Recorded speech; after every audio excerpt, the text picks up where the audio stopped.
Hello, my name is Gustavo Vasquez Cortez, and this is my Project Creative 2. So yeah, a very interesting thing that I learned about creativity and what it means is that creativity encompasses more than what is traditionally thought of. According to a video presentation, The Great Hoax of Creativity and the Other Dirty Secrets by Dr. Diasio, the definition of creativity has been affected by the elitist views of categorizing creativity as specific professions and popular companies.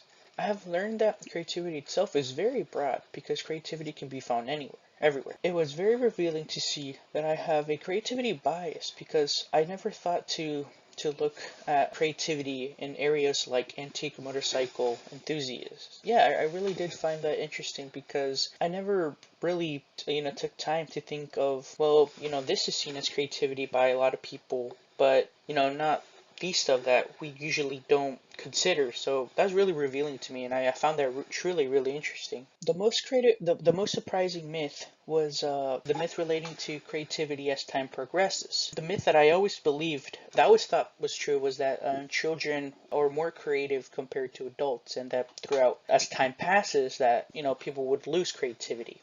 But according to the textbook Creative Rising, and I quote, "True creative achievement requires years of life experiences," end quote. Pusio, Mance, Switzalski, Reilly, 2012, page 28. I found this really interesting because, yeah, I always thought that children were more creative compared to adults, but after this, it gave me a new understanding that creativity can be gained, can be enhanced, can be explored. This myth was really surprising because I always believed that creativity was more abundant during when we were younger because we didn't have a focus on the external environment, duties, university jobs, relationships, and due to all of this stuff going outside of our in our environment, that we wouldn't focus on creativity, or that creativity would be lost. There would be a less focus in our personal creativity.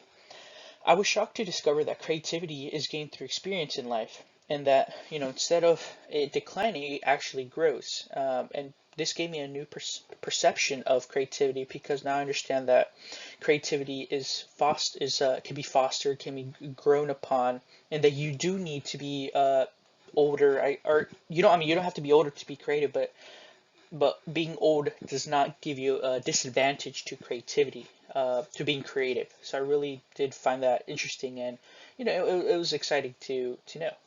Creativity in companies and organizations. Creativity plays a major role in companies and organizations because creativity creates innovation and unique solutions so that companies and organizations can be competitors. Yeah, and I also think that the most creative company slash organization, the most creative they can be, the more they'll become a trendsetter in in what they're dedicated at. And I also do understand that creativity does bring a lot of risks when deciding to be more innovative or to find a solution to a problem. But I believe that the more risk you have, the more benefits a company or organization will have, of course, if it's successful. Some examples of this are Xbox versus Sony, which they're both companies that operate their own video games, and at the time it was really risky because they were like the first, one of the first to provide 3D video games, powerhouses, and so they took the risk and they were able to create a more diverse industry. Coca-Cola and Pepsi, they're a great example of true original competitors that continue to compete, and they always release new innovative products, to entice customers to drink their products. Another example is Nike and Adidas. Nike and Adidas are a great example because they both are shoe companies, but they both always create innovative products to also sell to the customers. Divergent and convergent thinkings are two approaches to creative thinking. According to the video Convergent Thinking versus Divergent Thinking by John Spencer, convergent thinking is more straightforward and focused, while divergent thinking is more like a web of intertwined connections and ideas. Convergent thinking is more focused on streamlining many ideas into the best solution.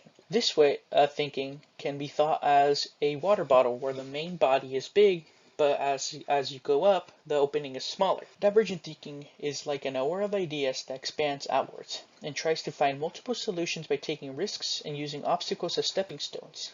Both approaches can help foster ideas for different scenarios, and they can also work together.